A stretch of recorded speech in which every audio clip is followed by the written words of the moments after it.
Hello everyone, welcome back to the channel. तो psychology का जो नेक्स्ट यूनिट है वो है हमारा एप्लीकेशन ऑफ सॉफ्ट स्किल।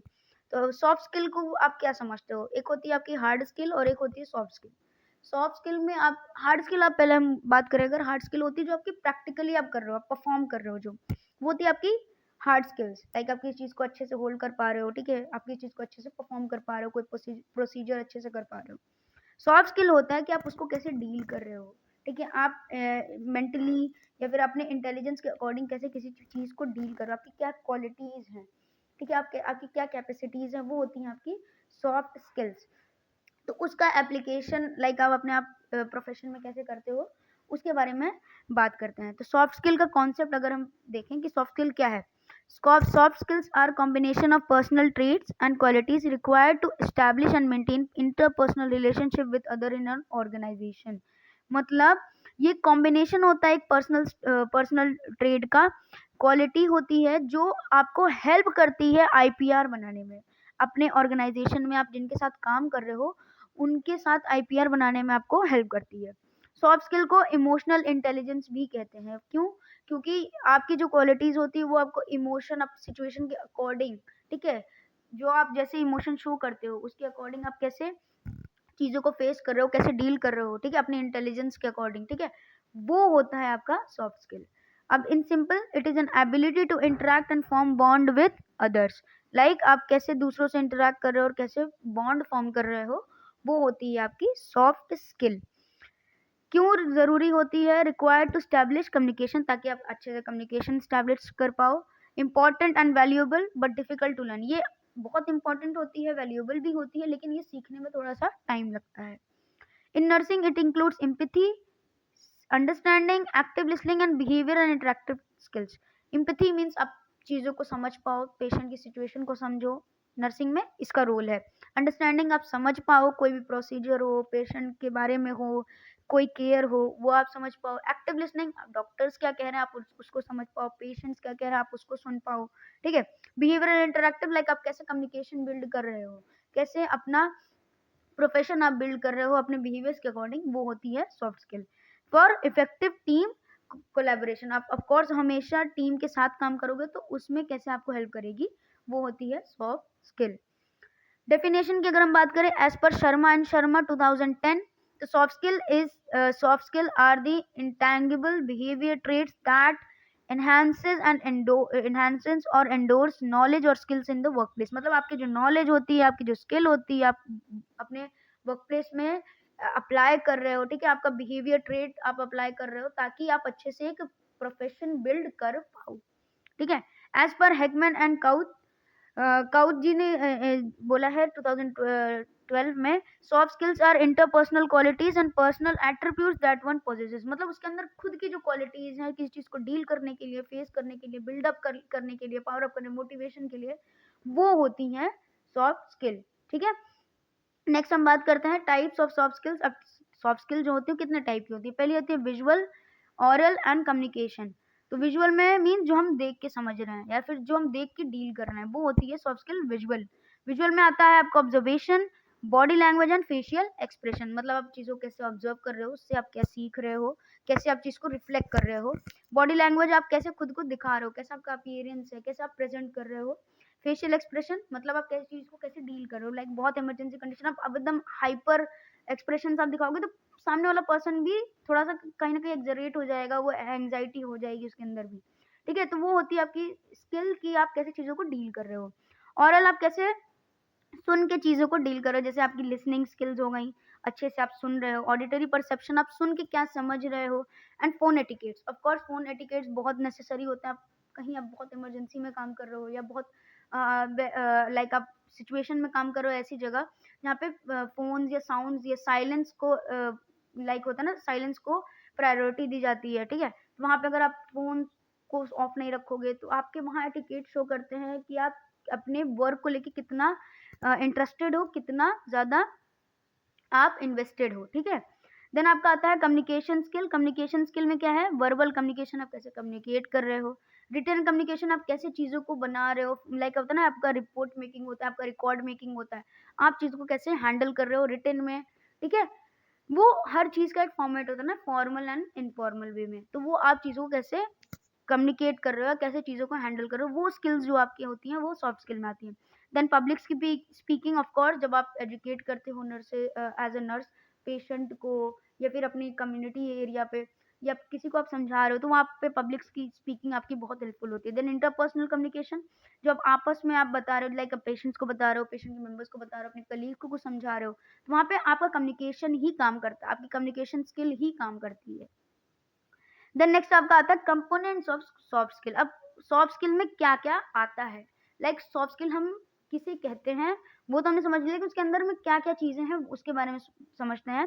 पहला है communication skills. Of course communication skill ऐसी स्किल्स होती है, लाइक हार्ड स्किल्स नहीं होती, वो आप करते नहीं हो, वो आपके अंदर होती हैं, जो आप लाइक उस चीज़ को यूज़ करके सामने की सिचुएशन को डील करते हो।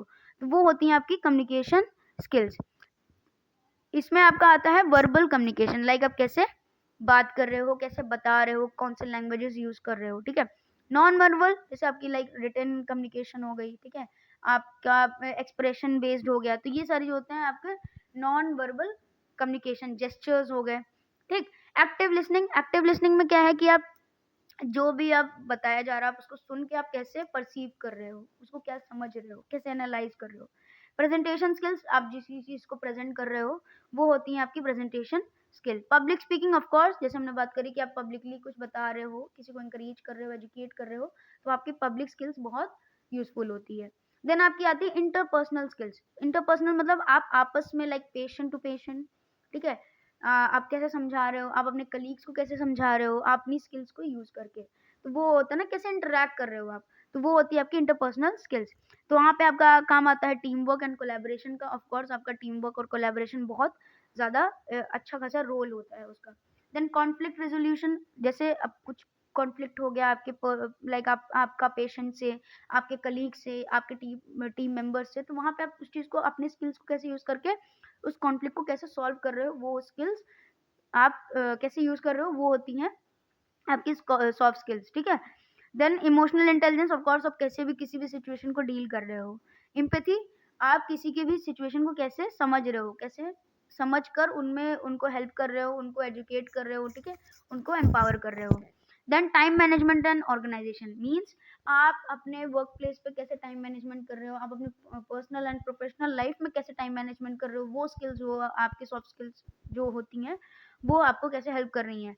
लाइक प्रायोरिटाइजेशन मीन्स आप अपने प्रोफेशनल लाइफ या पर्सनल लाइफ को प्रायोरिटाइज कर रहे हो, तो आप उसी चीज़ में आगे बढ़ोगे।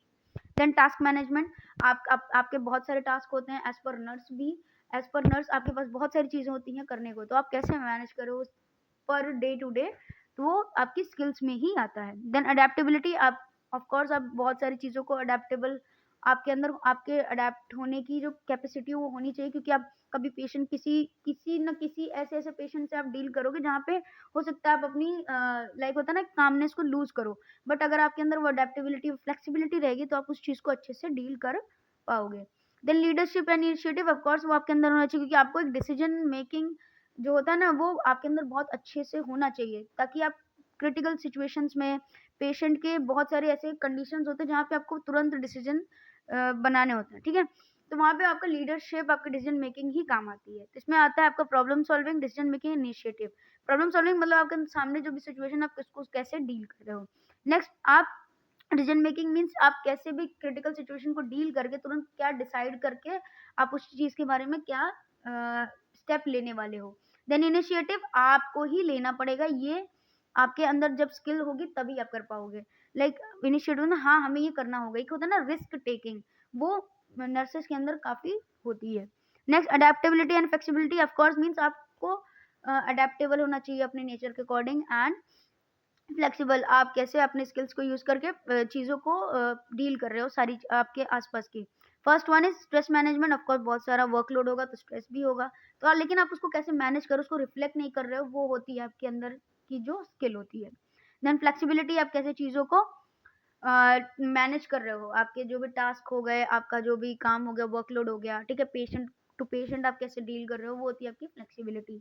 Then continuous learning, of course आप कुछ ना कुछ हमेशा सीखते रहते हो, आप पेशेंट से सीख सकते हो, अपने कलीग से सीख सकते हो, तो जो आपके अंदर कांस्टेंट लर्निंग की जो स्किल होती है उसकी वजह से ही आप सीख पाते हो। Then problem solving and critical thinking, मतलब आपका जो प्रॉब्लम सॉल्विंग और क्रिटिकल थिंकिंग का जो स्किल होता है वो आपको हेल्प करता है लाइक लॉजिकल रीजनिंग में, आपकी क्रिएटिव थिंकिंग में एंड इवैल्यूएशन में, ठीक है। Then professionalism and work ethics, जो मीन्स लाइक अपने प्रोफेशन के अकॉर्डिंग कितना ज़्यादा इंटरेस्टेड हो या फिर कितना ज़्यादा इन्वॉल्व हो, वो होता है। आप अपने एथिक्स को कितना फॉलो कर रहे हो, वो होता है। देन इसमें आता है आपका अकाउंटेबिलिटी, मीन्स आप रिस्पॉन्सिबिलिटी कितने अच्छे से उठा रहे हो अपने स्किल्स को यूज करके। देन रिलायबिलिटी, लाइक आपके ऊपर कितना ज़्यादा लाइक अब जितना ज़्यादा आपके अच्छे स्किल्स होंगे उतना आपको रिलायबल समझा जाएगा, उतना आप ट्रस्ट वर्दी रहोगे।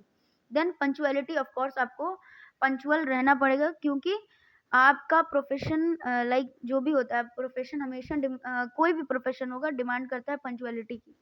क्यों? क्योंकि अगर आप पंचुअल रहोगे अपने चीज़ों को लेके तो अपने प्रोफेशन को लेके तो आप रिस्पॉन्सिबल भी समझे जाते हो, आपका रिस्पॉन्सिबल नेचर रिफ्लेक्ट होता है। देन डिजिटल लिटरेसी, आपके अंदर एक जो जैसे सॉफ्ट स्किल्स के अंदर होता है आपके अंदर डिजिटल लिटरेसी भी होनी चाहिए, मतलब क्योंकि आज डे टू डे लाइफ में जो डिजिटल थिंग्स हैं वो काफ़ी ज़्यादा एडवांस हो चुकी हैं। तो अगर आप उन चीज़ों के बारे में नॉलेजेबल नहीं रहोगे, आपको वो चीज़ें नहीं अवेयर नहीं रहोगे, आपको पता नहीं होंगी, तो आपको कहीं न कहीं वो आपके टास्क में, आपके वर्क में वो हिंडर करेंगी। इसीलिए आपके पास डिजिटल नॉलेज होना चाहिए। जैसे आपको बेसिक कंप्यूटर स्किल्स होना चाहिए, आपको डेटा एनालाइज़ करना आना चाहिए, ठीक है? आपको डिजिटली कम्युनिकेट करना आना चाहिए। अदर सॉफ्ट स्किल जो आपके इन्वॉल्व होती हैं, जैसे हो गया आपका time management, self awareness, self motivation and positive way of communication की। वे ऑफ कम्युनिकेशन में हम क्या बात करते हैं, लाइक आप कैसे किसी भी पर्सन टू पर्सन कम्युनिकेट कर रहे हो, ठीक है। आप कैसे लाइक अपना ओपिनियन रख रहे हो, या फिर आप सामने वाले को समझ के एनालाइज करके उसकी सिचुएशंस को कैसे आप बता पा रहे हो, वो होता है आपका वे ऑफ कम्युनिकेशन। तो वे ऑफ कम्युनिकेशन की अगर हम बात करें, communication is the fundamental aspects of human interaction that permits individual to establish and maintain and improve relation with others। मतलब एक ऐसा एस्पेक्ट है ह्यूमन इंटरेक्शन का जिसमें पर्सन खुद को लाइक मीन्स क्या सकते हो, खुद को रिप्रेजेंट करता है, ठीक है। वहां पे वो खुद को रिप्रेजेंट करता है, अपने आपस का जो रिलेशन होता है उसको बिल्ड करता है, मेंटेन करता है और इम्प्रूव करता है, वो होता है communication. It is a broad soft skill category. Communication हमेशा मेजर सॉफ्ट स्किल में लाइक अगर आपको कम्युनिकेट करना ही नहीं आएगा, आप चीज़ों को डील ही नहीं कर पाओगे, ठीक है। Communication refers to the giving and receiving of information. Normally common language में कम्युनिकेशन क्या है, way of giving and receiving the information, ideas, facts, opinions, believes and feelings and attitude. मतलब क्या क्या है, information, ideas, facts, opinions, believes, feelings and attitude, जो आप verbal भी कर सकते हो और नॉन वर्बल भी कर सकते हो। की component of establishing communication with patient. अब कौन कौन से मीन्स कंपोनेंट्स हैं जो आप पेशेंट के साथ एस्टैब्लिश करते हो ड्यूरिंग कम्युनिकेशन, वो है open the discussion. Open the discussion means आप डिस्कशन खुद से स्टार्ट करिए, तभी आप आईपीआर मेंटेन कर पाएंगे, क्योंकि पेशेंट आपके पास तभी आता है जब उसके पास कोई डाउट हो या वो ज़्यादा सीवियर कंडीशन में हो, या फिर वो किस चीज़ के बारे में लाइक होता है ना, होल्ड उसको चाहिए होता है, उसको इन्फॉर्मेशन चाहिए होती है, तब वो डिस्कस करता है आपसे। लेकिन अगर आप खुद से कम्युनिकेट करोगे तो वो आप एक ट्रस्ट फॉर्म करते हो पेशेंट के बीच में थ्रू योर कम्युनिकेशन, तब वो पर्सन और ज़्यादा लाइक होता है ना, फ्री माइंड से हो जाता है, आपको ट्रस्ट करता है और आप अपने बारे में वो चीज़ें बता पाता है जो वो शायद किसी से ना डिस्कस कर पाए, ठीक है। तो ओपन द डिस्कशन, आपको ही डिस्कशन स्टार्ट करना चाहिए। गैदर इन्फॉर्मेशन, ऑफ कोर्स आपको इन्फॉर्मेशन गैदर करनी होगी कि आप पेशेंट को डील कर रहे हो हर वेज से। Understand the patients perspective, of course आप उस चीज़ को समझिए, क्योंकि हर पेशेंट का पर्सपेक्टिव अलग अलग होता है, तो अब पेशेंट अपने पर्सपेक्टिव के अकॉर्डिंग ही काम करता है, तो वो क्यों ऐसा कर रहा है वो आपको समझना पड़ेगा। Comprehend information and explanations, of course आपको वो समझ में आना चाहिए कि पेशेंट क्या बता रहा है, क्या एक्सप्लेन करना चाहता है, फिर आप उस चीज़ को कैसे रिप्रेजेंट कर रहे हो, आप उस इन्फॉर्मेशन को कैसे कह सकते हो करेक्ट कर रहे हो, उसको कैसे समझा रहे हो। देन शेयर इन्फॉर्मेशन, वो इन्फॉर्मेशन अगर कॉन्फिडेंशियल है ज़्यादा तो वो आप अपने तक रखिए। अगर वो आपको लगता है कि इन्फॉर्मेशन डॉक्टर्स को बतानी चाहिए, उसके फैमिली मेम्बर्स को बतानी चाहिए, तो आप बताइए एज पर पेशेंट मीन्स कह सकते हो, आप पेशेंट के कंसेंट के अकॉर्डिंग काम करिए। Reach an agreement on problem and plans, मतलब आप जो भी प्रॉब्लम्स हैं, जो भी प्लान्स हैं, उस पर लाइक कंसेंट लीजिए। बी एबल टू लिसन, मतलब हमेशा आपकी जो लिसनिंग स्किल होती है वो अच्छी होनी चाहिए ताकि आप हमेशा पेशेंट को सुन पाओ। नेक्स्ट है building relationship with patient and society. अब पेशेंट के साथ साथ उसके फैमिली मेंबर्स आते हैं, ठीक है, उसके साथ साथ कुछ लोग ऐसे होते हैं जो सोसाइटी में लाइक होल्ड करते हैं, सोसाइटी जो इन्वॉल्व होते हैं, तो उनके साथ आप अच्छा रिलेशन कैसे बनाओगे, उनको कैसे ट्रस्ट दिलाओगे? आपने पेशेंट को तो दिला दिया, या आप पेशेंट को ही कैसे ट्रस्ट आप लाइक कैसे प्रेजेंट करोगे कि आप ट्रस्ट वर्दी हो? तो वहां पे है competence in knowledge and skills. Of course जब आपका नॉलेज अच्छा होगा, आपका स्किल्स अच्छा होगा, तो पेशेंट और ऑलमोस्ट आप पर बिलीव करना शुरू करेगा, आप पर ट्रस्ट करेगा। Competence in soft skills and communication skills, मतलब जब आप केपेबल हो गए, आपकी सॉफ्ट स्किल्स अच्छी होंगी, आपकी कम्युनिकेशन स्किल्स अच्छी होंगी, तो पेशेंट आपसे ओपन अप होगा, या फिर जो आपके उनके फैमिली मेंबर्स होंगे वो आपसे ओपन अप होंगे। ऑनेस्टी या फिर जेन्युइननेस, मतलब आप हमेशा ऑनेस्टी और जेन्युइननेस का यूज कर सकते हैं, क्योंकि ऑनेस्टी क्या होता है, आप जब ऑनेस्टी रिफ्लेक्ट करते हो तो पेशेंट को कहीं ना कहीं एक अंदर से मीन्स होता है ना कि उसको आराम होता है कि हाँ ठीक है, ये पर्सन ऑनेस्ट है, या फिर ये पर्सन ट्रस्टवर्दी है, हम इसको बता सकते हैं और इससे चीज जो भी चीजें हम पूछेंगे वो सही बताएगा, या जेन्युइन इन्फॉर्मेशन वो प्रोवाइड करेगा। Then trust, then of course आपको जब ट्रस्ट एक ऐसा कह सकते हैं ना बेस होता है जिसके पर कम्युनिकेशन शुरू होती है, या फिर कम्युनिकेशन फॉर्म होता है, और एक IPR relation means interpersonal relation form होता है। तो trust is very important. Empathy, empathy मतलब अगर आप पेशेंट की सिचुएशन को समझ रहे हो और उसके अकॉर्डिंग आप काम कर रहे हो, तो पेशेंट क्या होता है ना, अच्छा खासा आप पर डिपेंड होना स्टार्ट होता है, आपसे ओपन अप होता है। कॉन्फिडेंशियलिटी, ऑफ कोर्स आपके पेशेंट के आप जो पेशेंट को डील कर रहे हो उसका जो भी इंफॉर्मेशन है वो आप उसको कॉन्फिडेंशियल रखियो, क्योंकि हो सकता है पेशेंट कहीं और किसी से डिस्कस ना कर पाया हो, ठीक है, वो आपको बता रहा ताकि वो उस चीज से ओवरकम कर पाए। Showing respect and caring servings, like अगर आप चीज लाइक वो जो बता रहा है या उसकी जो कंडीशन, आप उसकी हमेशा रिस्पेक्ट करिए और केयर प्रोवाइड करिए, ताकि पेशेंट आपसे लाइक होता ना कि डिस्करेज ना हो, ठीक है। नेक्स्ट आपका आता है इंटरपर्सनल रिलेशनशिप, मतलब आप जो लाइक कम्युनिकेशन के थ्रू एक रिलेशन फॉर्म करते हो वो होता है इंटरपर्सनल रिलेशनशिप, जिसको हम आईपीआर भी कहते हैं। तो interpersonal relationship IPR is an interaction between two or more people who communicate exchange their opinions and values, मतलब अपने वैल्यूज और ओपिनियंस को हम इंटरचेंज करते हैं थ्रू कम्युनिकेशन, और एक रिलेशन बिल्ड करते हैं आपस में, जो कि one two or more persons के बीच में फॉर्म होता है। Interpersonal relationship are is close association will be true or more individual with varying duration, मतलब वो क्या होता है, एक क्लोज एसोसिएशन फॉर्म होता है, वो हो सकता है कि वन या टू से ज्यादा इंडिविजुअल इन्वॉल्व हो, और एक स्पेसिफाइड ड्यूरेशन तक होता है, या फिर कह सकते हो क्या आप जब तक उसको होल्ड करना चाहो तब तक वो फॉर्म रहता है। These relationships are formed in context of family, work, neighbourhood or other social interaction regulated by customs, agreements या फिर सोसाइटियल नॉर्म्स। ये कब फॉर्म होता है, ये रिलेशनशिप कब फॉर्म होता है, आप किसी लाइक फैमिली बेसिस पे, आप जहाँ वर्क कर रहे हो वहां फॉर्म कर रहे हो, नेबरहुड पर, ठीक है, अदर सोशल इंटरेक्शंस लाइक आपका जो भी इंटरेक्शन है सोशल सोसाइटी के साथ वो, या फिर किसी कस्टम पे, एग्रीमेंट पे, सोसाइटियल नॉर्म्स होंगे, उन सारी चीजों से वो रेगुलेट होता है। लाइक आप जो रिलेशन फॉर्म कर रहे हो सकता है आप कस्टम के द्वारा फॉर्म कर रहे हो, कोई एग्रीमेंट है आपके बीच में तो फॉर्म कर रहे हो, या फिर सोसाइटी के रूल्स एंड रेगुलेशंस के अकॉर्डिंग अगर आप फॉर्म कर रहे हो। In nursing, interpersonal relationship is a process by which the nurse establishes a rapport with the patient by employing her professional knowledge and skills so as to help the patient physically, psychologically and socially.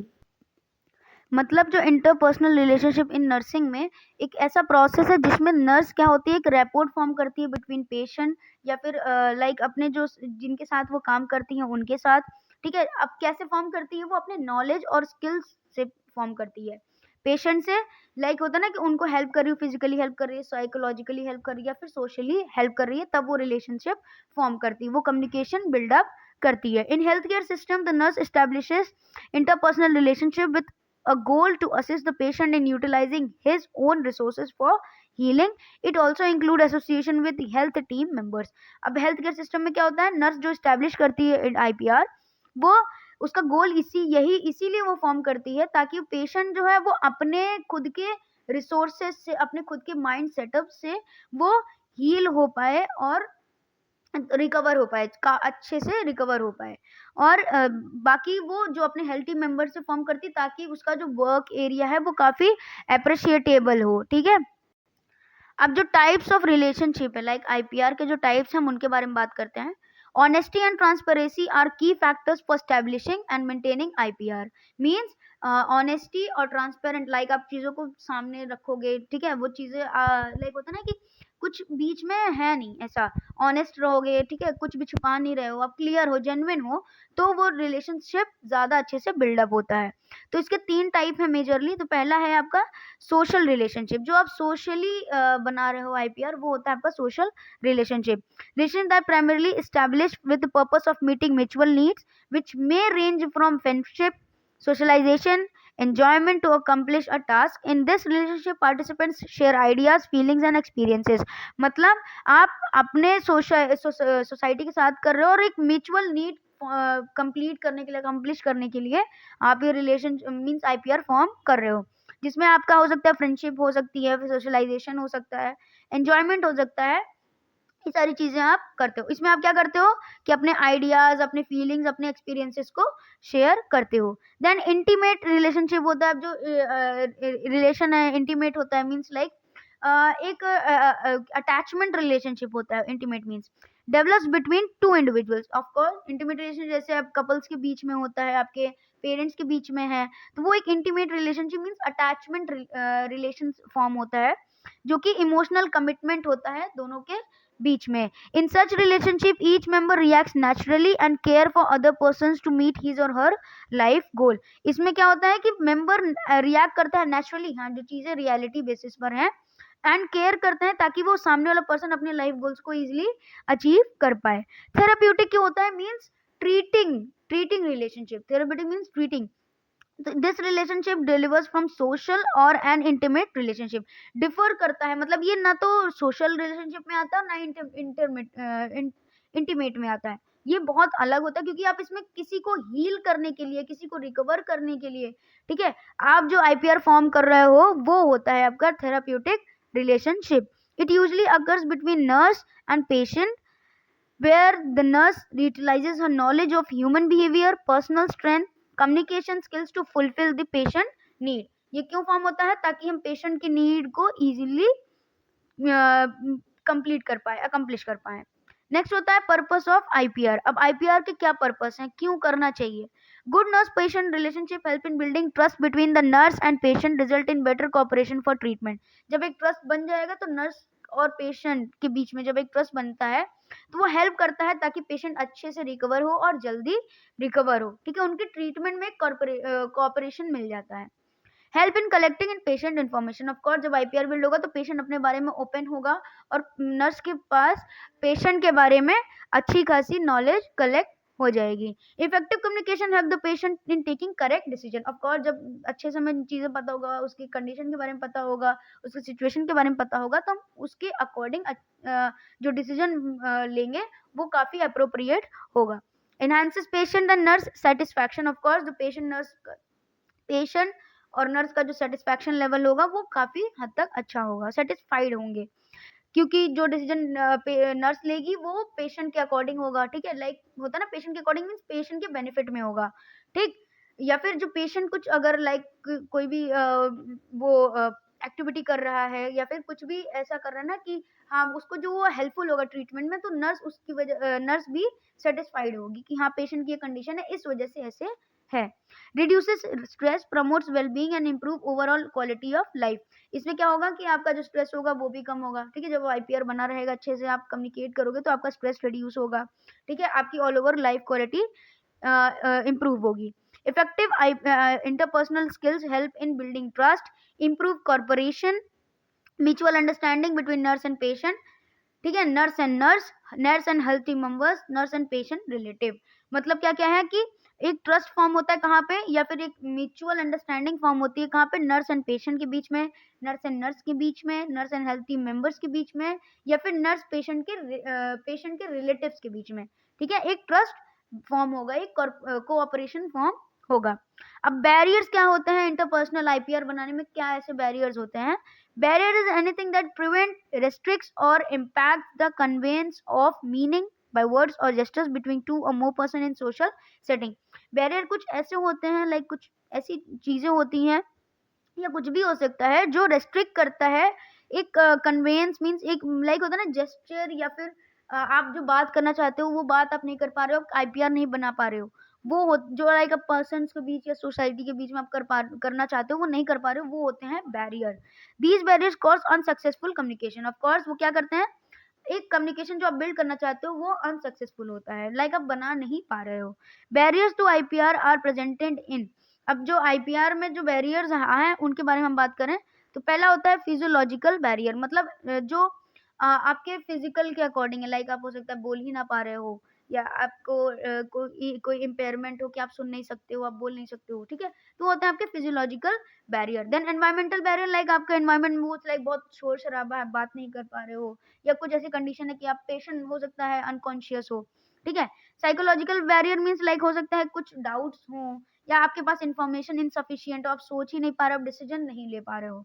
Then social barriers means like जिस चीज के बारे में बात करना चाहते हो सकता है वो अप्रोप्रिएट ना हो, या फिर जो होते हैं रिलेटिव्स वो अलाउ नहीं कर रहे हैं, तो सोशल बैरियर्स में वो आता है। देन कल्चरल बैरियर हो सकता है उसके कल्चर के अकॉर्डिंग ना हो, पेशेंट के कल्चर के अकॉर्डिंग ना हो, या पर्सन के कल्चर के अकॉर्डिंग ना हो। Then semantic barrier, organisational barrier and communication process through related barrier, मतलब ये सारे एक ही में आते हैं। इसमें क्या है, जो ऑर्गेनाइजेशन बेसिस पे लाइक होता है ना कि आप जहाँ वर्क कर रहे हो उसके बेसिस पे अगर कोई बैरियर फॉर्म हो रहा है तो वो कम्युनिकेशन अगर नहीं फॉर्म होने दे रहा है, वो बैरियर्स होते हैं आपके ऑर्गेनाइजेशनल बैरियर के टाइप्स में। Techniques to improve interpersonal skills, अब कौन से टेक्निक्स हैं कि आप आईपीआर अपना अच्छे से स्टैब्लिश कर सकते हो? Interact with patient and health team member more often, मतलब आप फ्रीक्वेंट टाइम पर थोड़ा लगातार उसमें आप उनसे बात करते रहिए, आप उनसे डील करने की कोशिश करिए, आप उनसे कम्युनिकेट करने की कोशिश करिए, तब आपका जो आईपीआर होगा वो अच्छे से बिल्ड होगा। Communicate in clear, complete and concise manner, मतलब इतना भी मत बोलो कि पर्सन आगे वाला बोर हो जाए, ठीक है, और आप ऐसा भी मत करो कि आप कुछ आधा बोल रहे हो और आधा छोड़ दे रहे हो, तो थोड़ा सा ना कहीं कहीं एंग्जाइटी क्रिएट करेगा पेशेंट के अंदर आपके, या फिर सामने वाले पर्सन के अंदर, ठीक है। आप क्लियरली बात करिए, कंप्लीट बात करिए, और कंसाइज मतलब शॉर्ट शॉर्ट टर्म्स पे बात करिए। देन बी कर्टेजियस वाइल इंटरेक्टिंग, मतलब आपके अंदर एक करेज होना चाहिए, लाइक होता है ना कुछ लोगों को कॉन्फिडेंस नहीं होता है, कुछ लोग डरते हैं बात करने से, तो वो चीजें ना हो। Learn the art of listening, of course अगर आप कुछ बोल रहे हो सामने वाला सुन रहा है तो आपके अंदर भी कैपेबिलिटी होनी चाहिए, लिसनिंग स्किल होनी चाहिए कि आप सामने वाले के भी सुनो, आप जो पर्सन सामने वाला आपसे कुछ फिर बताना चाहता है आप उसके बारे में भी सुनो। Develop positive attitude, of course आप पॉजिटिवली बात करिए, ऐसा नहीं है कि आप नेगेटिवली बात कर रहे हो, या फिर आप किसी चीज को ईगो पे लाइक होता है ना कुछ लोग ईगो पे ले जाते हैं, तो आप वहाँ पे ओवर रिएक्ट करो, तो ये सारी चीजें नहीं हुई, आप पॉजिटिव एटीट्यूड बात करिए कि हाँ इस बेसिस पे हो सकता है। Seek feedback regarding communication skills being employed, मतलब आप जहाँ पे काम कर रहे हो आप उनसे थोड़ा सा सीखिए, आप उनसे फीडबैक लीजिए कि हाँ और कौन सी चीजें हैं जिनमें हम डेवलपमेंट ला सकते हैं, जिनको हम इम्प्रूव कर सकते हैं, ताकि हमारा जो कम्युनिकेशन है वो अच्छे से हो। Be empathetic towards the patient, मतलब पेशेंट की सिचुएशन को आप समझिए, उसके अकॉर्डिंग अपना आईपीआर बिल्ड करिए। नेक्स्ट टॉपिक जो हमारा है वो है सर्वाइवल स्ट्रैटेजीज, और इसमें पहला है आपका टाइम मैनेजमेंट, मतलब सर्वाइवल स्ट्रैटेजी मतलब आप कहीं भी किसी भी चीज को, सिचुएशन को डील करने के लिए, ठीक है, किसी भी चीज को मीन्स कह सकते हो आप डील कर सकते हो, या फिर सॉल्यूशन ढूंढने के लिए, उसको सॉल्व करने के लिए आपके अंदर एक स्ट्रैटेजी होनी चाहिए, ताकि आप वहां पे उस सारे चैलेंजेस को फेस कर सको, तो वो होती है आपकी सर्वाइवल स्ट्रैटेजी। अब यहाँ पे आपका आता है पहला टाइम मैनेजमेंट। ऑफ कोर्स अगर आपका टाइम लिमिट कम है, आपके पास वर्कलोड ज्यादा है, तो हो सकता है वो कहीं ना कहीं आपको स्ट्रेस बिल्ड अप करके वो आपका स्ट्रेस बिल्डअप करे, इसीलिए टाइम मैनेजमेंट बहुत नेसेसरी होता है। तो टाइम मैनेजमेंट की अगर हम बात करें, according two miles Davis, time isn't the main thing, it's the only thing, मतलब टाइम मेन थिंग नहीं होता, वही ओनली थिंग होता है। अगर आप उसी टाइम लिमिट पे अपना काम करोगे तो वो टाइम बहुत एफिशिएंट होता है, लेकिन अगर आपका वर्कलोड ज्यादा पड़ रहा है, आपका टाइम कम पड़ रहा है, तो वो आपको स्ट्रेस दे सकता है। According to Henry David Thoreau, उन्होंने क्या कहा है, it is not enough to be busy, the question is what are we busy about, मतलब बिजी होना कोई बड़ी बात नहीं है, लेकिन आप किस चीज के लिए बिजी हो वो बहुत मायने रखता है। हो सकता है ना, आप हो सकता है बहुत बिजी हो बहुत, लेकिन आप कर क्या रहे हो, कुछ यूजलेस थिंग कर रहे हो, कुछ सेंसलेस थिंग कर रहे हो, तो वो यूजफुल नहीं है। Good time management allow one's to work smarter if not harder. Good time management क्या होता है, आपको बहुत स्मार्टली वर्क करने में हेल्प करता है। It gets the individual to do more in less time. आप जब स्मार्टली वर्क करोगे तो आप क्या करोगे, टाइम मैनेजमेंट में आप बहुत सारी चीजें एक्स्ट्रा कर जाओगे जो आप शायद उतने टाइम लिमिट में नहीं कर पा रहे थे। Enhances the ability to function effectively even under time pressure. आप अपनी चीजों को या अपने काम को बहुत इफेक्टिव तरीके से कर सकते हो उतने ही टाइम प्रेशर में।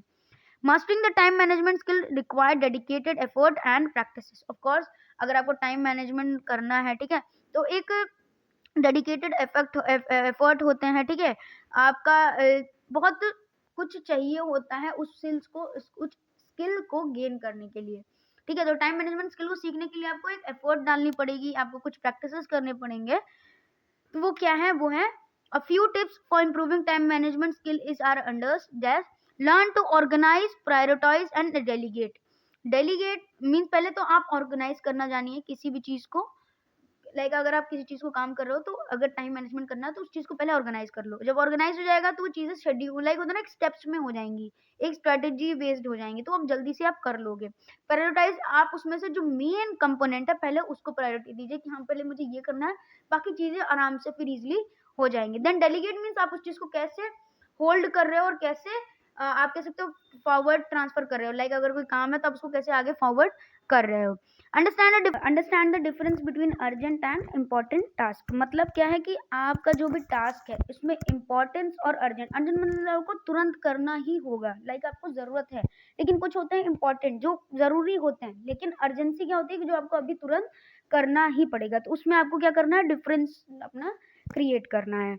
Then maintain to do list and schedule the task. Of course जब आप ये लिस्ट फॉर्म करोगे तो आपको इजीली पता होता है कि आपको क्या करना है, कैसी चीज़ों को ऑर्गेनाइज करनी है और क्या क्या चीज़ें होल्ड करके करनी है, ठीक है। Maintain the difficult task during most productive period. मतलब लाइक आपका जो भी डिफिकल्ट टास्क होता है तो उसको अपने प्रोडक्टिव पीरियड के टाइम पे करिए। लाइक आपको फॉर एन एग्जाम्पल आपको जैसे स्टडी करनी है, आपको इस चीज़ के बारे में जानना है, नॉलेज गेन करना है, तो अगर आप कॉलेज के टाइम पे वो करते हो तो आपके पास सफिशिएंट रिसोर्सेज होते हैं। लाइक आप लाइब्रेरी से रिफर कर सकते हो, आप टीचर से रिफर कर सकते हो, तो वो आपका प्रोडक्टिव पीरियड होता है सीखने के लिए। Estimate time needed for each activity. Of course आपको जो भी एक्टिविटी करनी है उसके अकॉर्डिंग आप टाइम समझ लीजिए कि हाँ मुझे इतना टाइम इसके लिए चाहिए, मुझे इतना टाइम इस टास्क के लिए चाहिए। तो आपका होता है ना ऑल ओवर एक प्लान रेडी हो जाता है कि हम उतने टाइम में वो चीज़ कंप्लीट कर पाएंगे। Be cautious while spending time for unscheduled activities. मतलब कुछ जो अनशेड्यूल्ड एक्टिविटीज होते हैं ना तो उनके अकॉर्डिंग आप अपना टाइम जो होता है ना मैनेज कर लीजिए ताकि आप इजीली अपने चीज़ों को कंप्लीट कर पाओ। नेक्स्ट है आपका सर्वाइवल स्ट्रेटेजी जो होता है रेजिलियंस। रेजिलियंस क्या होता है कि लाइक आप होता है ना कि किसी भी सिचुएशन को आप कैसे होल्ड कर रहे हो। आप होता है ना कुछ लोग होते हैं ना सिचुएशन के अकॉर्डिंग ओवर रिएक्ट हो जाते हैं या वो समझ ही नहीं पाते हैं क्या करना होता है। तो जो रेजिलियंस आपका वर्क करता है, कैसी एबिलिटी होती है कि आप सिचुएशन को कैसे डील कर पा रहे हो। रेजिलियंस की अगर बात करें according to American Psychological Association 2014, resilience is the process of adapting well in face of adversity, trauma, tragedy, threats or even significant source of stress। मतलब कितना ज़्यादा एडवर्स है, कैसा ट्रॉमा ट्रेजेडी कुछ भी अगर आ रहा है तो आप कैसे उसको अडेप्ट कर रहे हो, कैसे आप फेस कर रहे हो, कैसे आप उसको डील कर रहे हो, वो होता है आपका resilience. Tips to develop resilience. अब कैसे आप रेजिलियंस अपने आप में बिल्ड अप कर सकते हो, वो होता है बिल्ड अप परसेप्शन। पहली चीज आप किस चीज के अकॉर्डिंग आप अपना परसेप्शन बना लो। Then leverage your strength. Of course आप अपने स्ट्रेंथ के बारे में जानते रहो कि हाँ मेरे पास ये स्ट्रेंथ है, हम इस चीज को फेस कर सकते हैं। Then be positive. Of course किसी भी सिचुएशन के अकॉर्डिंग आपको पॉजिटिव रहना बहुत कंपल्शन है। बी प्रोएक्टिव मीन्स आप एक्टिव रहिए, ठीक है, चीज के अकॉर्डिंग। बी होपफुल, आपके अंदर एक उम्मीद होनी चाहिए कि हाँ चीजें ठीक हो जाएंगी। Be realistic. ऑफ कोर्स अब जो रियलिटी बेसिस पर आप उस पर काम करिए, उसको समझिए। Focus on your progress. आपका जो भी वर्क हो रहा है उसके अकॉर्डिंग आप प्रोग्रेस करते रहिए। आप प्रोग्रेस पर ज्यादा फोकस करिए, not in negativity. Stay connected. Of course आप जो भी काम करो उससे कनेक्शन में रहिए। Care for yourself. ऐसा नहीं कि आप जो काम करो उसमें ही डूब गए, अपना केयर खुद नहीं करो। तो self care is must important. Make each day meaningful. मतलब हर दिन आप कुछ ना कुछ ऐसा करिए, ऐसा कुछ सीखिए ताकि आपका जो भी वर्क टास्क है जो कुछ भी है वो मीनिंगफुल रहे। लर्न फ्रॉम पास्ट, आप जो भी गलतियां कर रहे हो उसके अकॉर्डिंग आप सीखिए। नेक्स्ट है survival strategies, work life balance, मतलब आपका जो वर्क और एक आपकी जो पर्सनल लाइफ है उसमें आप कैसे बैलेंस कर रहे हो, वो होती है आपकी वर्क लाइफ बैलेंस स्किल। तो अगर जब आप वो रखोगे तो आपका प्रोफेशनल लाइफ भी अच्छा होगा और आपका पर्सनल लाइफ भी बहुत अच्छा होगा। Work life balance means harmony between one object one's job and one's professional life, मतलब आप बैलेंस बना रहे हो अपने प्रोफेशनल लाइफ में भी और पर्सनल लाइफ में भी। As per Greenhaus Collin and Short 2003, work life balance is to be extent to which an individual is equally self-engaged and satisfied with his or her work role and family role, मतलब एक ऐसा कह सकते हो, एक ऐसी individual की वो होती है, कैपेबिलिटी होती है जिसमें वो खुद को इक्वली रखता है, लाइक अपने पर्सनल लाइफ में भी इक्वली टाइम दे रहा है और अपने प्रोफेशनल लाइफ में भी वो इक्वली टाइम दे रहा है, ताकि वो अपने पर्सनल लाइफ से भी सेटिस्फाइड रहे और अपने प्रोफेशनल लाइफ से भी सेटिस्फाइड रहे। Work life balance refers to the state of well being in which one can find a healthy way to separate work responsibilities from personal life, मतलब उसको इतना पता है कि उसका कौन सा रिस्पॉन्सिबिलिटी पर्सनल लाइफ का है और कौन सी रिस्पॉन्सिबिलिटी उसकी प्रोफेशनल लाइफ की है। Benefit of maintaining work life balance, अब उसके क्या बैलेंस करके रखने में क्या बेनिफिट होते हैं, वो है इंडिविजुअल बेनिफिट। अब इंडिविजुअल बेसिस पे बेनिफिट अगर हम देखें तो कौन कौन से हैं, सेल्फ स्टीम बनती है, लाइक उसका सेल्फ कॉन्फिडेंस इंप्रूव होता है। मेंटेन साइकोलॉजिकल वेलबींग मींस उसके जो मेंटल हेल्थ होती है वो काफी अच्छी रहती है, लाइक स्ट्रेस नहीं होता कि हाँ इधर भी कुछ ना कुछ हुआ है, इधर भी कुछ हुआ है, तो वो चीजें बैलेंस रहती हैं। हेल्प इन अटेनिंग कंटेनमेंट में सेटिस्फैक्शन अटेन होता है। Helps to achieve harmony between work and life with minimum conflict, मतलब जो भी हो रहा है उसके आसपास के चीजों में, लाइक होता है ना कुछ लोग स्ट्रेस्ड होते हैं कि अरे यार प्रोफेशन में भी ऐसा हो रखा है, पर्सनल लाइफ में भी ऐसा हो रखा है, तो जब आपके पास बैलेंस होगा ना तो दोनों में आपको एक शांति रहेगी कि ओके मेरा प्रोफेशनल भी अच्छा चल रहा है, प्रोफेशनल लाइफ भी और पर्सनल लाइफ भी, ठीक है, वहां पे आपको कॉन्फ्लिक्ट क्रिएशन नहीं होगा। देन ऑर्गेनाइजेशनल बेनिफिट क्या होंगे, लाइक जहाँ पे आप वर्क कर रहे हो उस बेसिस पे कैसे बेनिफिट्स होंगे, आपका एब्सेंटिज्म कम रहेगा, जैसे आपको स्ट्रेस कम होगा तो आपको वहाँ पे इंटरेस्ट भी होगा कि आप जाके वहाँ पे काम करो, आपकी प्रोडक्टिविटी इंक्रीज होगी। Retention of skill staff leading to no reduction in training cost, मतलब आपके जो स्टाफ होंगे वो भी स्किल्ड लाइक होता है ना स्किल्ड वे में रहेंगे, आपका भी जो ट्रेनिंग लाइक जो आप काम करो उसमें कॉस्ट एफिशिएंसी भी आएगी। कंटिन्यूअस सपोर्ट रहेगा आपके पास, ठीक है, आपके जो एम्प्लॉयज है उनसे आपको कंटिन्यूअस सपोर्ट रहेगा। Greater interest showed by skill personals, जो आपके पर्सनल स्किल्स होंगे लाइक स्किल्ड पर्सनल्स होंगे मींस जो वर्कर्स होंगे जो स्किल्ड होंगे उनसे भी आपको इंटरेस्ट देखने को मिलेगा। नेक्स्ट है आपका work place rule for happy life, अब लाइक जो आपका कौन कौन से रूल ऐसे हैं जो वर्क प्लेस पे आप अप्लाई करोगे तो आपकी जो लाइफ होगी वो काफी अच्छी होगी। World mental health day 2017 was observed with mental health in the workplace, like मतलब like कैसे होगा कि वर्ल्ड मेंटल हेल्थ डे 2017 ने क्या किया था, एक ऑब्जर्वेशन निकाला था कि मेंटल हेल्थ वर्क प्लेस में काफी जरूरी है, ठीक है, काफी जरूरत है उसकी, क्योंकि वर्क प्लेस पे लोगों की मेंटल हेल्थ थोड़ी सी सही नहीं है या हो सकता है वो काफी स्ट्रेस्ड हैं, तो इस चीज पे वर्ल्ड मेंटल हेल्थ डे पे ये थीम सेंट्रल थीम थी, ताकि चीजों को मीन्स कह सकते हो अवेयरनेस फैलाई जाए और चीजों को कंट्रोल में किया जाए। Overall objective was to raise an awareness on mental health, मतलब मेंटल हेल्थ हो सकता है शायद ज्यादा इंक्रीज हो गई हो, लाइक नेगेटिविटी इंक्रीज हो गई हो मेंटल हेल्थ, लाइक बहुत ज्यादा स्ट्रेस है एम्प्लॉयज में या बहुत ऐसे कुछ इश्यूज हैं जिसकी वजह से प्रोडक्टिविटी डिक्रीज हो रही है, मेंटल हेल्थ की कंडीशन जो नेगेटिव मेंटल हेल्थ है वो इंक्रीज हो रही है, इस वजह से वर्ल्ड मेंटल हेल्थ डे को 2017 को ये थीम रखा गया था कि मेंटल हेल्थ जो वर्क प्लेस पे है उसको मीन्स कह सकते हैं रिजॉल्व किया जाए, तो यहाँ पे अवेयरनेस फैलाया गया था मेंटल हेल्थ इश्यूज पर और मोबिलाइज किया गया था and mobilise efforts in support of better mental health, मतलब बेटर मेंटल हेल्थ पर मोबिलाइज किया गया था, मीन्स अवेयरनेस फैलाई गई थी। Few rules recommended by WHO in this direction, मतलब WHO ने कुछ फिर उसके बाद कुछ रूल्स निकाले थे वर्क प्लेस के अकॉर्डिंग ताकि मेंटल हेल्थ अच्छी रहे। Trust no one but respect everyone, मतलब आपको किसी पे ज्यादा ट्रस्ट नहीं करना है लेकिन रिस्पेक्ट सबकी करनी है, अपने अकॉर्डिंग काम करना है। Never carry office gossip back home, मतलब ऑफिस की जो गॉसिप है उसको घर पे मत ले जाइए, वहाँ पे कॉन्फ्लिक्ट नहीं क्रिएट होगा आपके घर पर। Enter office on time and leave on time, आपका जो भी आने जाने का भी सीन होता है, ठीक है, लाइक आप कभी लेट हो गए, कभी लेट जा रहे हो, तो आप जब टाइम से आओगे तो आप टाइम से जा भी पाओगे। Never make relationship at work place, of course बहुत सारे कॉन्फ्लिक्ट ऐसे देखने को मिलते हैं जो हमारे वर्क प्लेस पे रिलेशनशिप बिल्डिंग से होती है, तो उसको आप मत करिए, ठीक है, आप आराम से चीज़ों को हैंडल कर पाओगे। Expect nothing, of course expectation से बहुत लोग हर्ट होते हैं, तो वो सारी चीज़ होता है कि आप कुछ भी एक्सपेक्ट मत करिए अपने वर्क प्लेस से। Never rush for your position, मतलब अपने पोजीशन के पीछे मत भागिए, आप अपना काम करिए, आपको पोजीशन, आपको प्रमोशन, बहुत सारी चीज़ों का मिलता रहेगा। Avoid taking everything on your ego, आप अपनी हर चीज़, लाइक हर बात, हर चीज़ ईगो पे लेना बंद करिए ताकि आप हैप्पीली रह पाओ। Never run behind office staff, मतलब अपने ऑफिस स्टाफ के पीछे मत भागिए कभी भी, वो unprofessional way of behaviour show करता है। Does not matter how people treat you, आप ये मैटर कभी नहीं करता कि पर्सन आपको कैसे ट्रीट करे, आपको अपने काम से मतलब होना चाहिए। नथिंग मैटर एक्सेप्ट फैमिली, मतलब आपकी फैमिली आपके लिए लाइक होता है ना, फर्स्ट प्रायोरिटी होनी चाहिए, उसके आगे कुछ नहीं। Then use of soft skills in nursing, अब नर्सिंग में सॉफ्ट स्किल्स का क्या रोल है वो हम बात करते हैं। Soft skills are important for nurses because they help nurses interact with patient and colleagues and work well with in team. Soft skill in nurses include like, कहाँ हेल्प करता है, interact with patient and colleague, मतलब soft skills की वजह से nurses अपने patient, अपने colleagues काफ़ी अच्छे से इंटरैक्ट कर सकते हैं और अपने टीम के साथ काफ़ी अच्छे से वर्क कर सकते हैं, ठीक है।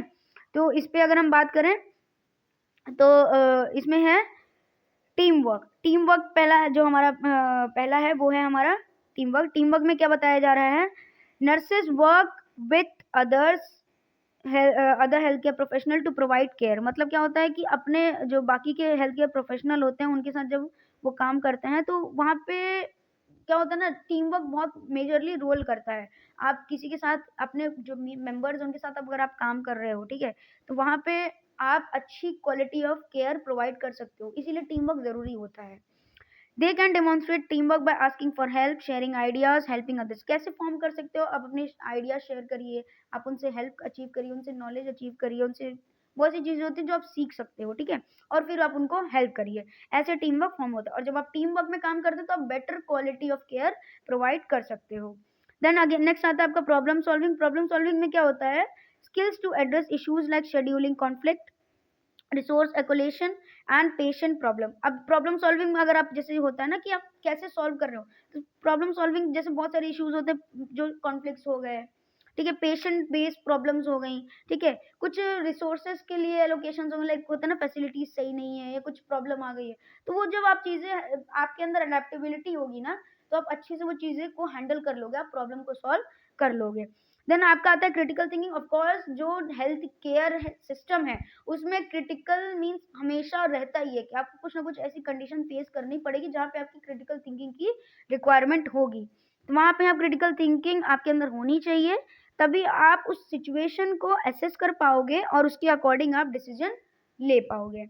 लीडरशिप, ऑफ कोर्स आपको हमेशा इनिशिएटिव लेना पड़ेगा, क्योंकि नर्सेज में लीड ग्रुप ऑफ स्टूडेंट और अदर नर्सेज, क्योंकि नर्सेज ऐसी होती है ना जो बाकी के मेंबर्स, स्टूडेंट्स और नर्सेज को लीड करती हैं, इसीलिए हमेशा आपके अंदर लीडरशिप की क्वालिटी होनी चाहिए। They can demonstrate leadership by organising and motivating their team, मतलब अपने टीम को आप मोटिवेट करिए, उनको लाइक अपने लीडरशिप क्वालिटी की उस बेसिस पर उनको उन चीज़ों को ऑर्गेनाइज करिए और मोटिवेट करिए ताकि वो चीज़ें इजीली सॉल्व हो जाएं और आगे इम्प्रूव हों, ठीक है। प्रोफेशनलिज्म, ऑफ कोर्स आपको हमेशा प्रोफेशनलिज्म, लाइक होता है ना प्रोफेशन बेस्ड बिहेवियर होना चाहिए, आपके मैनर्स होने चाहिए, आप अपने प्रोफेशन के अकॉर्डिंग काम करो तो चीज़ें बेटर, काफ़ी अच्छे वे में होंगी। प्रोफेशनलिज्म में क्या है, nurse demonstrate professionalism by being confident, हमेशा कॉन्फिडेंस शो करना चाहिए, responsible and respectful of patient, मतलब हमेशा आपको कॉन्फिडेंट रहना है, आपको रिस्पॉन्सिबल रहना है और हमेशा पेशेंट के टूवर्ड्स आपको रिस्पेक्टफुल रहना है, ठीक है। आपको ऐसा नहीं कि उनकी कंडीशन ऐसी है तो वो आपको हमेशा रिस्पेक्ट करनी है, क्योंकि पर्सन खुद से लाइक होता है ना, कोई भी पर्सन खुद से नहीं आना चाहता, ठीक है, तो हमेशा वो डिमांड करता है कि उसकी जो भी सिचुएशन उसकी रिस्पेक्ट हो। और कॉन्फिडेंस इसलिए नेसेसरी है ताकि आप किसी भी चीज़ को ईजिली डील कर पाओ, और रिस्पॉन्सिबिलिटी यूँ इसलिए चाहिए क्योंकि अगर आप किसी चीज़ को होल्ड कर रहे हो तो आप उस चीज़ के लिए रिस्पॉन्सिबल हो कि ये सिचुएशन ऐसी है और आपने इस कंडीशन में इस सिचुएशन को होल्ड किया है। देन आपका आता है अडेप्टेबिलिटी। अडेप्टेबिलिटी क्या होता है? Changes in circumstances. बहुत सारे चेंजेस होते हैं, आप तुरंत लाइक अभी नॉर्मल चल रहा है, फिर क्रिटिकल सिचुएशन आ गया, फिर वो नॉर्मलाइज हो गया, तो वहाँ पे आपको अडेप्टेबिलिटी काफ़ी देखने आपको शो करनी पड़ेगी ताकि आप चीज़ों को ईजिली हैंडल कर पाओ, ताकि to maintain high standards of care, मतलब आप अपने केयर क्वालिटी को अच्छा खासा स्टैंडर्ड मेंटेन कर पाओ जब आप अडेप्टेबल मीन्स अडेप्टेबल रहोगे। टाइम मैनेजमेंट, ऑफ कोर्स आपको टाइम मैनेजमेंट, क्योंकि आपको एक पेशेंट से डील नहीं करना होता, आपको बहुत सारे पेशेंट्स को डील करना होता है, बहुत सारी सिचुएशंस को डील करना होता है, बहुत सारी चीज़ों ऐसी कंडीशंस होती हैं उनको डील करना होता है, तो आपका वहाँ पे टाइम मैनेजमेंट बहुत ज़रूरी होता है। ठीक है, नेक्स्ट आपका attention to details. Of course आपको डिटेल्स पर अटेंशन देना है, क्योंकि लाइक अगर आप किसी पेशेंट को ऑब्जर्व कर रहे हो, उसके वाइटल्स को ही ऑब्जर्व कर रहे हो, अगर आपको आप अटेंशन नहीं दे रहे हो तो बहुत सारी चीज़ें होती हैं जो अप एंड डाउन्स आपको देखने को फिर मिलेगा। इसीलिए आपका जो भी डिटेल्स हैं, जो भी चीज़ें हैं, आप उन पे अटेंशन हमेशा शो करिए। Nurse pay close attention to details, double check information to reduce incidents. मतलब लाइक होता है ना कि मेडिकल में बहुत सारे एरर्स ऐसे हो जाते हैं जो हो सकता है कि वो बहुत ज़्यादा प्रॉब्लमेटिक हो आपके लिए भी और पेशेंट के लिए भी, इसीलिए हमेशा आपका अटेंशन होना चाहिए, चाहे वो इन्फॉर्मेशन हो, चाहे वो प्रोसीजर हो, चाहे वो कोई आप कुछ भी आप कर रहे हो, एजुकेट कर रहे हो, बहुत सारी चीज़ें होती हैं, तो उस पर आप उनके डिटेल्स पर, उनकी उस चीज़ों पे आपका अटेंशन होना चाहिए। Then active listening, of course आपको सुनना, जो आपकी ना लिसनिंग स्किल बहुत अच्छी होनी चाहिए, तभी आप चीज़ों को अच्छे से सीख पाओगे या फिर समझ पाओगे, चाहे वो डॉक्टर्स आपसे कुछ इन्फॉर्मेशन शेयर कर रहे हो, पेशेंट इन्फॉर्मेशन शेयर कर रहा हो, तो भी तब भी आपको आपकी लिसनिंग स्किल अच्छी रखनी है, आपको सुनना अच्छे से, ताकि आप एक्यूरेट इन्फॉर्मेशन सुन पाओ और उस चीज़ को एनालाइज कर पाओ। इंटरपर्सनल कम्युनिकेशन, ऑफ कोर्स जो आप आईपीआर मेंटेन कर रहे हो वो बहुत हेल्पफुल होती है आपको ट्रस्ट बिल्ड करने में और सपोर्टिव एनवायरनमेंट बनाने में। ठीक है, soft skills which complement technical skills are important for nurses to work efficiently with patient and colleagues. अब इसमें अलग से बताया कि सॉफ्ट स्किल में एक और चीज़ इंक्लूड की जाती है, वो होती है टेक्निकल स्किल्स, लाइक होती है ना आपकी डिजिटल स्किल्स हो गई, मैकेनिकल स्किल्स हो गई, लाइक आप जो भी इंस्ट्रूमेंट्स यूज़ कर रहे हो, जो भी आर्टिकल्स यूज़ कर रहे हो, उसको आपको हैंडल करना आना चाहिए, आपको डिजिटली चीज़ें हैंडल करना आना चाहिए। तो ये सारी चीज़ें होती हैं कि ये सारी स्किल्स आपके अंदर होनी चाहिए, तभी आप एफिशिएंटली वर्क कर पाओगे। Okay, thank you.